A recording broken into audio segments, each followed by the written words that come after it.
Welcome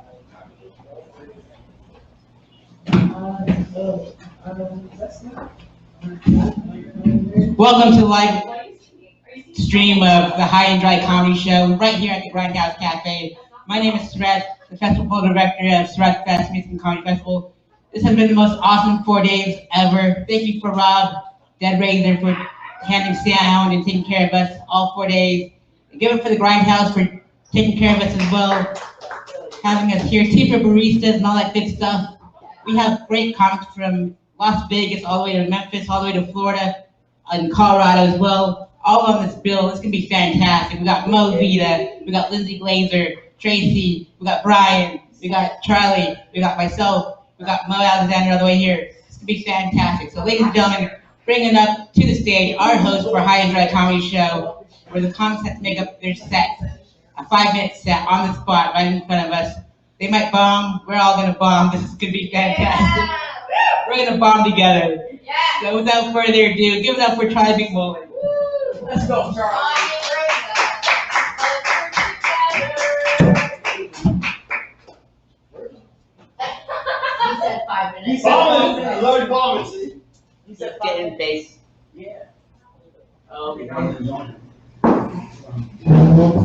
If you want, I'll just have to start the show off with technically. Yeah, do it. I'll be right back. Surprise us. Okay, so. Yeah. I don't think I ever. Well, I guess I should lead by example. Yeah. I'll bite the bullet. Sounds good. Let's see here. What should we pick? 2 topics. Expensive hobbies. You know what an expensive hobby was to my uncle? Collecting nudie mags. Can someone let me out 4 minutes? Yeah. I forgot to get Charlie there. And the worst part about that was me stealing those nudie mags from my uncle when I was 15 years old. But I don't want to do that set now because, well, I stole his VHS tapes and his DVDs as well, his Blu-rays, his Laserdisc. He had a WWF Dallas Laserdisc, and I took it. But I realized that I shouldn't be taking those, especially when I was 15 years old. You don't do that. Anyway, that's an expensive hobby. Another expensive hobby is being a stand-up comic. It really is. You get paid 2 drink tickets for driving 2 hours sometimes. And I barely made $700 to cover my 7 years of stand-up. This year off 4 shows at Orlando Fringe. So I'm so glad I made up $100 for those 7, 8 years that I did consistently. Oh man. So horrible restaurant themes. Good golly. Medieval times, am I right?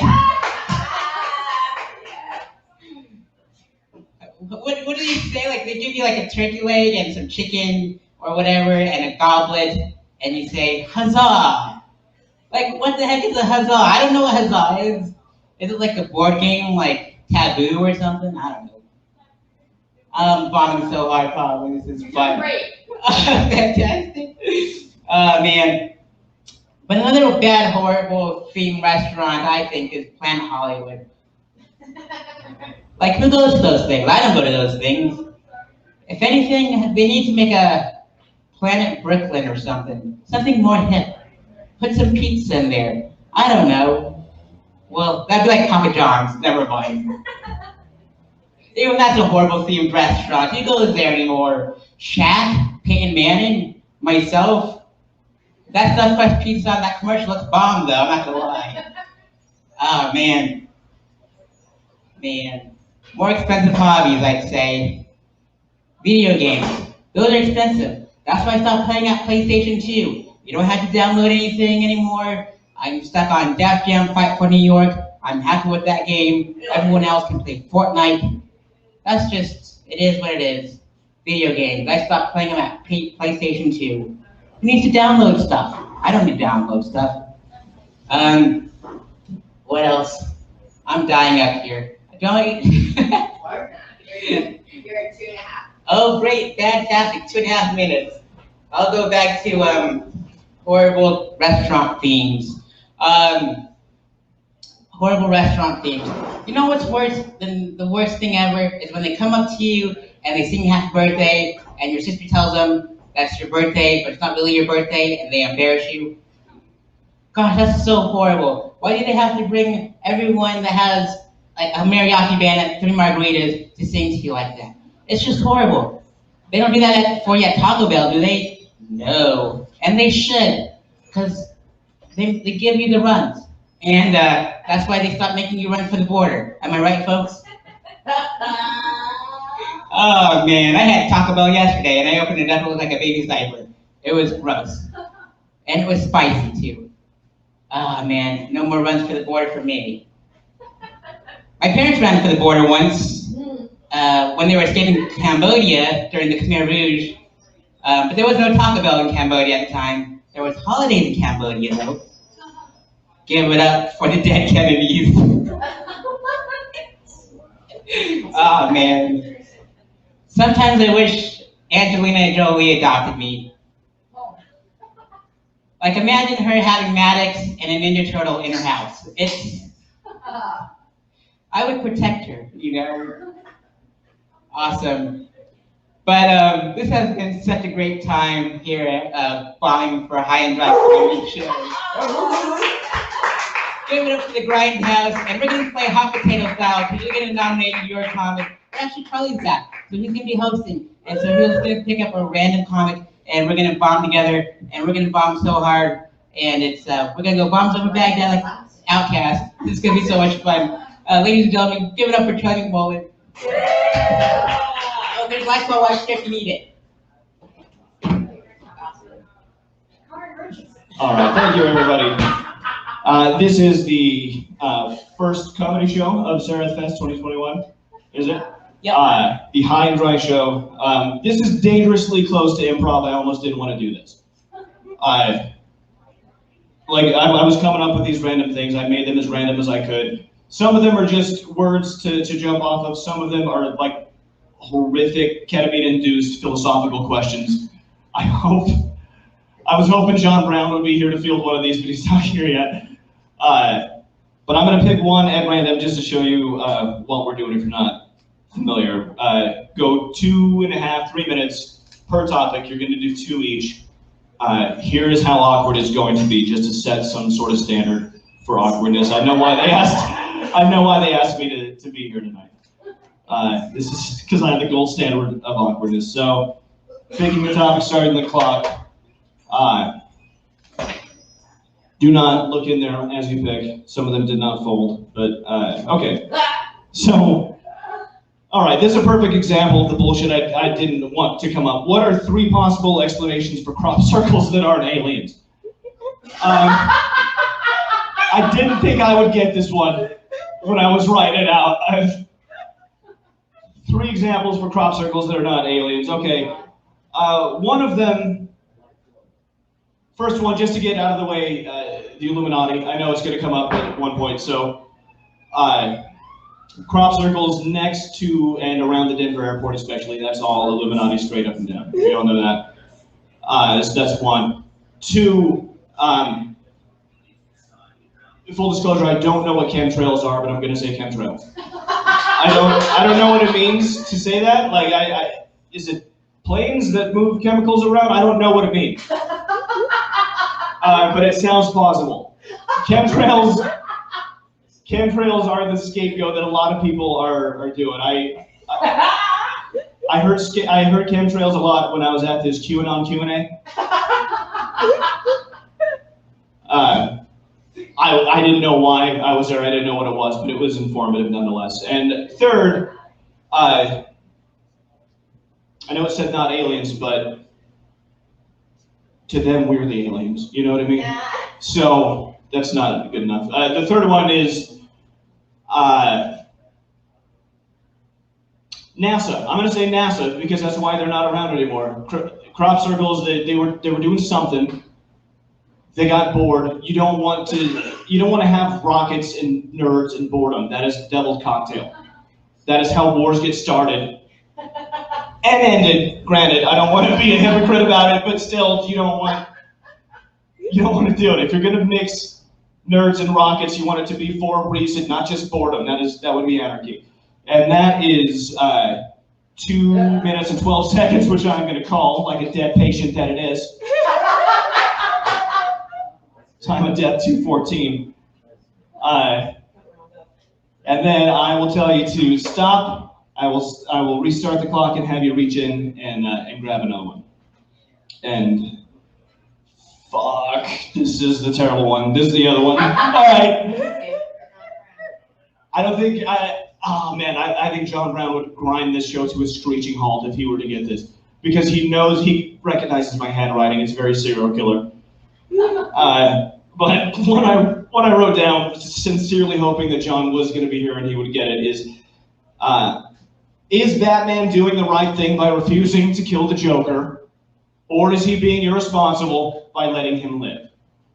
This, ladies and gentlemen, is a text conversation I had with my friend Josh Hadley, who lives in Wisconsin. Last night, he's a college student. He was working on a term paper, and this was the example he was using to illustrate a I'm trying to think of the word now, but just there's some kind of philosophical belief that Batman is being irresponsible by letting the Joker live.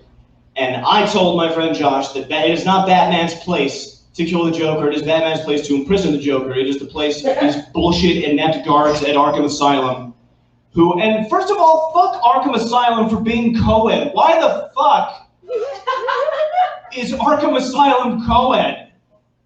Like, let's gather the most dangerous things, humanoid things that we can, and let's give them room to breed. You know what I'm saying? Let's set the mood. Let's crossbreed some of these people. It is not Batman's place to kill the Joker, is what I'm saying. Batman made his choice to not kill people, and that is up to him to either make that choice for himself or not. It is, I don't want to say society, but it is definitely Arkham's place to do their fucking jobs. That is where it comes out, and that is why I wanted John Brown to get that. Because he would have, oh my god, the veins on his head. Oh, it would have been beautiful. You guys, you've never seen him as angry as I have, probably. But man, it would have been great. But that is the High and Dry Comedy Show. So if you are ready to begin, I've been setting the order in my head while I'm up here to keep it as random as possible. So if you're ready to begin, we will do that with our first comedian, ladies and gentlemen, Tracy Kellett. Yes, that's right. Surprise, right on. I have never done this before, and basically I'm going to pick something and then just rant about sharks. So let's do this. Let's fucking go. Vacuum cleaners that cost over $2,500. Look, guys, if you need to get your wife off the black market, go for it. $2,500 is very expensive for a wife. Are we talking about Dysons? Because all I can picture is a woman from the Philippines, which we touched on earlier, guys, very earlier. The backyard of Thailand. I'm not good with geography, but I think that's what that is. I bought a Dyson after I had a kid, and then I realized the easier solution was a dog from the pound. That's what I'm trying to tell you guys. Don't get a pure breed either, but they get everything off the fucking floor. The kid puts it down, it picks it up. Don't spend money on vacuum cleaners. I don't know. Gosh, appliances that cost over $2,500. Comics, that's more than what your cars cost. Yeah. Do we feel that? Okay, I spent that much driving back and forth to a festival in Texas. Didn't get anything clean, by the way, but I did come back smelling like Marlboro Lights and Monster Energy. Okay, I don't even know what other vacuum cleaner would cost $2,500. I've taken this in every possible cliche route I could. I've taken some low-hanging fruit here. Sharks. Did you guys know? Did you motherfuckers know that there is a shark that can walk on land? Do you guys know this? It's called the epaulet shark. That motherfucker walks on land. It can dive for 45 minutes, sit in the scorching hot sun, and then walk its way to a body of water. It shuts its brain down, shuts its heart down. Harvey Weinstein of the shark world, you get me? I'm just picking another card, and if I have to pick 3, I don't care. This is so painful. I am struggling. I am moist in crevices that I didn't know I had, guys. You're doing great. Oh my God. Oh, fuck. Oh God, archaeology.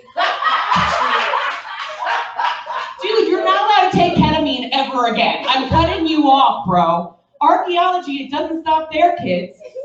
Indiana Jones versus reality.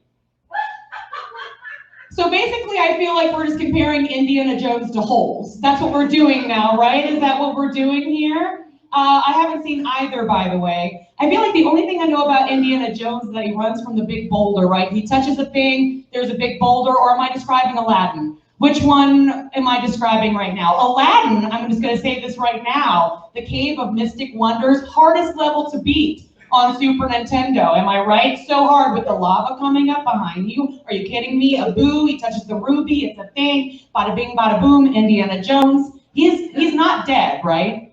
Is Harrison Ford dead? Is he still fucking Callista Flockhart? He's alive and still fucking Callista Flockhart. One of the greatest moments of my life as a young teenager watching whatever fucking Ally McBeal was when she got fucked in the car wash. Do you know what I'm talking about, Movita? Do you know Lindsay? There is a scene in Ally McBeal, and this all comes back to archaeology. This all is gonna just follow me down this road, guys. Follow me, Grindhouse. She gets fucked in a car wash, then she fucks Indiana Jones, and then Abu with the ruby and Aladdin in the Cave of Mystic Wonders. Fucking Jasmine, she's why I'm bisexual. It all really comes together, guys, and that's how archaeology and reality, that's why nothing is true, because I didn't get to fuck Jasmine. I don't know who voiced her, but I would have fucked her too. I hope she wasn't a kid, because now I feel weird. Was it a kid who voiced her? Grown adult Brian Sullivan, you probably have her nudie pics. Okay. So there's also a shark, guys.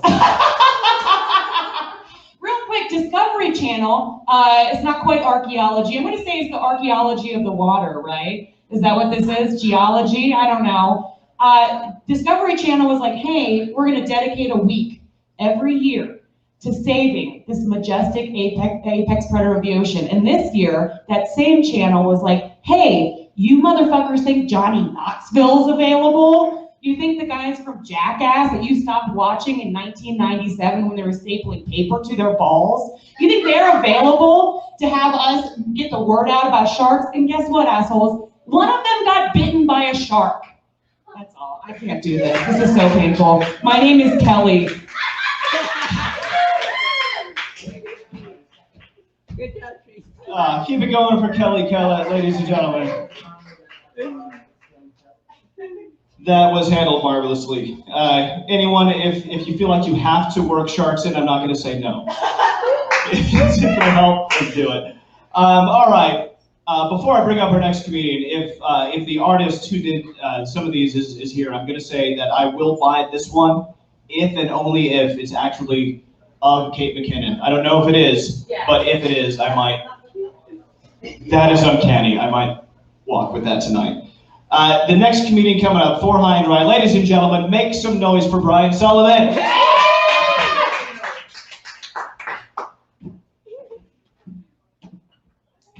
Oh shit, give it up for Charlie one time, you guys. He's doing great. If you guys wanted to know how my comedy career was going, I was just filling out job applications. Still haven't leaked up. What the fuck? All right, I'm gonna do this, and you're probably not gonna like it. Animal husbandry? What the fuck is that? I don't fucking know. I wouldn't marry, what animal would I marry? What animal is the closest thing that would be okay to fuck? That's what I would, a cougar? I'm gonna name her Mo. That's what I'm gonna, that's exactly what I'm gonna do. I've been married once. It was like being married to a fucking animal. Jesus Christ. She didn't shave her legs or nothing. It was crazy. Or her armpits. That's crazy. Like, I don't look. I know like Denver and Colorado is a very feminist place, and I get it. But ladies, shave your fucking armpits. That's where I draw the line, okay? Because like I like to cuddle. You feel me? And I don't want to feel like I'm cuddling with a linebacker. It's just a different thing. You know what I'm saying? Like. Animal husbandry, it's dead. We're gonna do something else.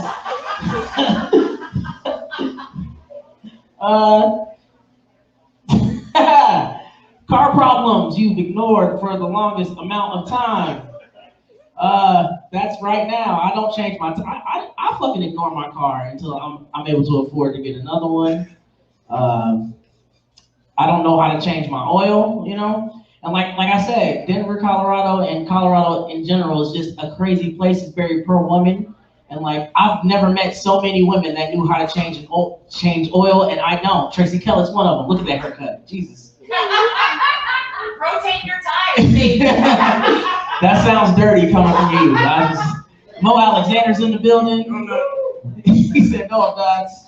All right. I don't know, man. Like, I just don't fucking, I'm not a mechanic at all. You know what I'm saying? Like, I do not know anything about cars, but I can tell you how to DM a woman at 2 in the morning and be classy, okay? So if there's any mechanics in the crowd, you guys, we could trade secrets. It's fine. You know what I'm saying? Like, Charlie, you got me? You know how to keep word. All right. What's the deal with spark plugs? You know what I'm saying? Why do we need those? A fucking spark plug?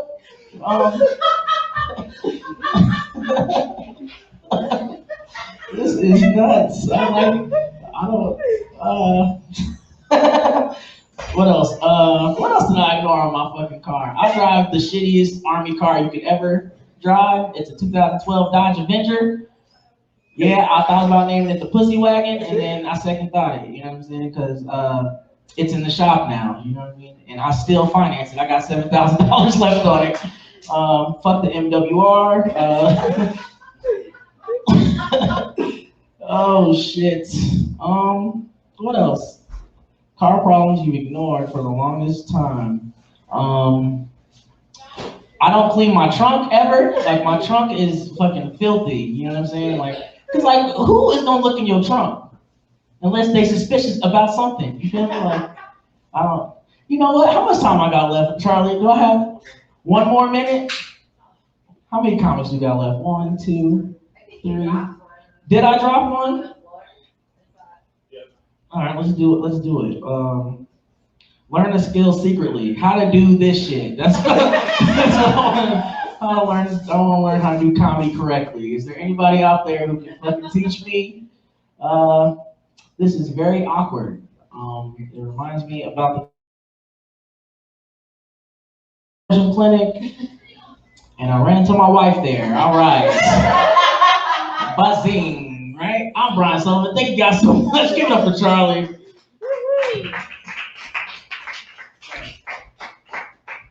All right, thank you, Brian.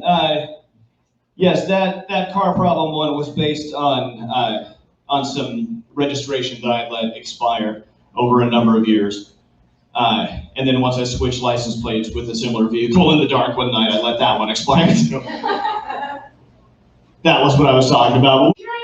This is why we do this show. All of this is why. Before I bring up the last comic for the show, ladies and gentlemen, I have told Brian and Tracy to come up with one random topic that I will do. I don't like how they're looking at each other or at me right now, but before I bring up our last comic, I'm going to do a couple minutes. Brian has sent it to me on Facebook. I've not opened it until right now. Here we go. What Brian has sent me is, at what age did you realize that the Pledge of Allegiance was just a time filler for hungover teachers?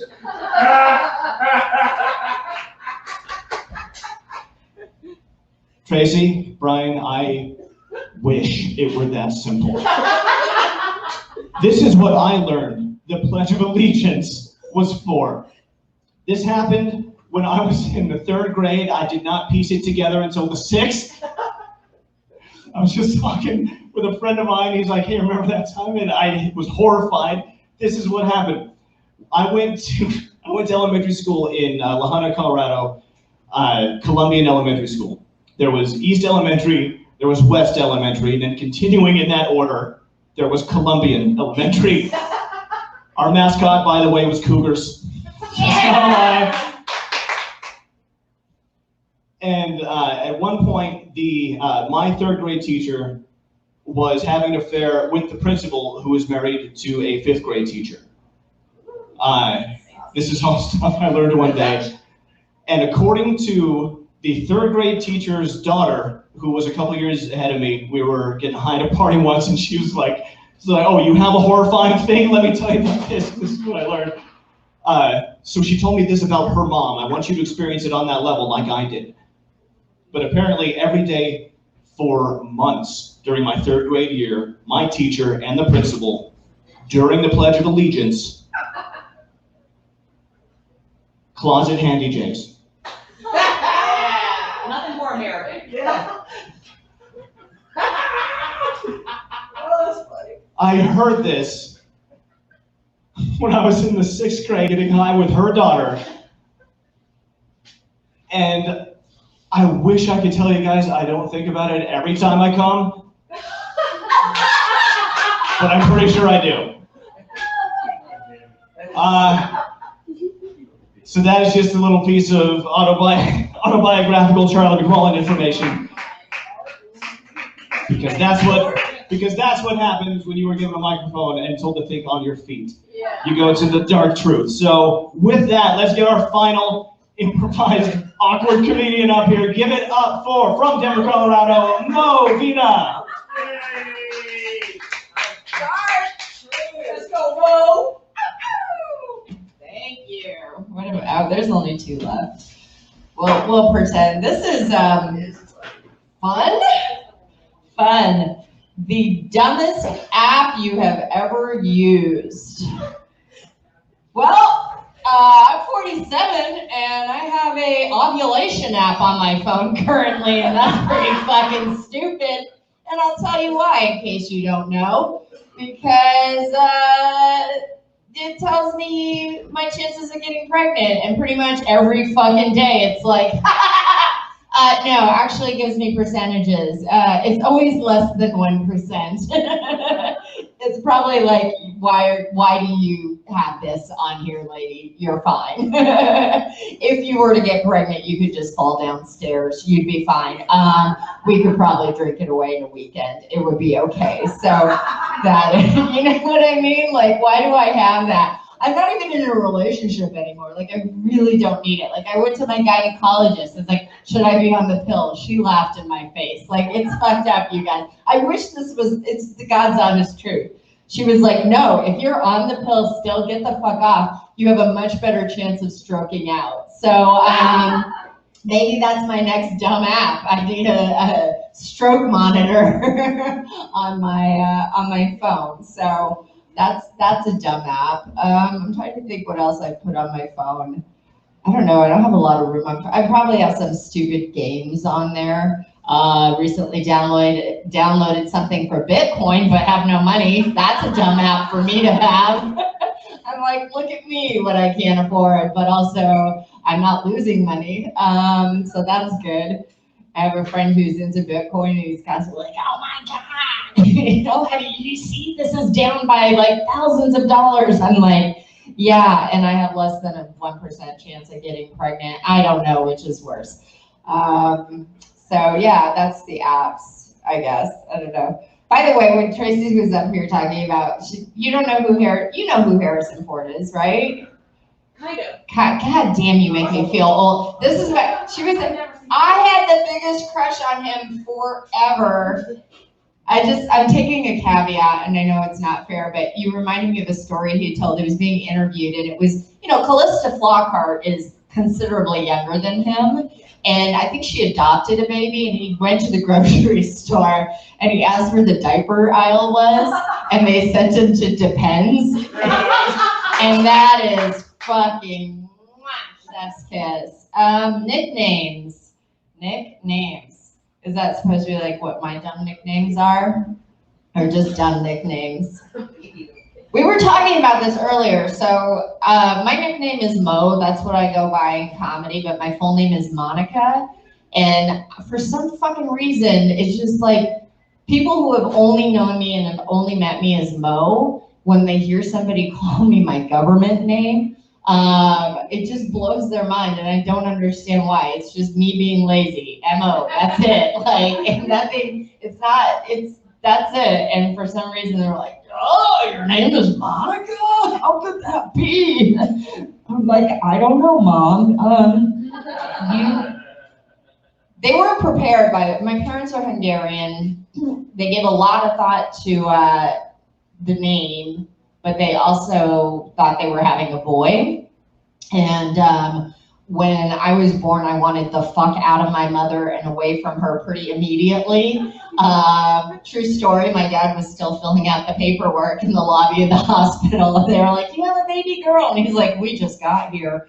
So I was gonna be Christopher. But here I am, big ol' Mo. I don't know, what are dumb nicknames? I mean, there's a lot of them, let's be honest.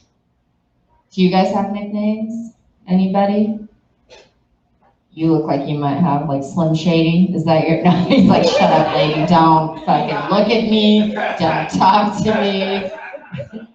I have these earbuds in just because you look like a talker, right? Yeah, I see you smiling. He's like, God damn it. That's the problem with comedy. When it's funny and it's visceral. That's why people hate us. Women especially. Right? No, as guys, that's very vulnerable for a woman to make you laugh, like really viscerally, right? To really be like, God damn it. And that was an opinion she had too. I hate that. Why am I laughing? All right, there's a lady who's gonna choke on her salad over there. I don't wanna be responsible. I'm only here to kill figuratively, not literally. And am I good with my pontifications? Great. You guys, thanks so much for doing this and appreciate you guys supporting us. Thank you. One more time for Mo, everybody. Thank you, everyone, for sticking with that until the bitter end. I mean that especially to the comedians that performed. That was the High and Dry Comedy Festival. Stay tuned. The next comedy show is going to begin 10 to 15 minutes, we'll say. We're going to get everyone a chance to get some drinks, get some cigarettes, take a walk around, enjoy the last few hours of daylight, because how is comedy similar to child abduction? It's weird during the day, right? Right? Unnecessarily weirder. But 10 to 15 minutes, Sareth will let you know when the next show is about to begin. So thank you again for coming out.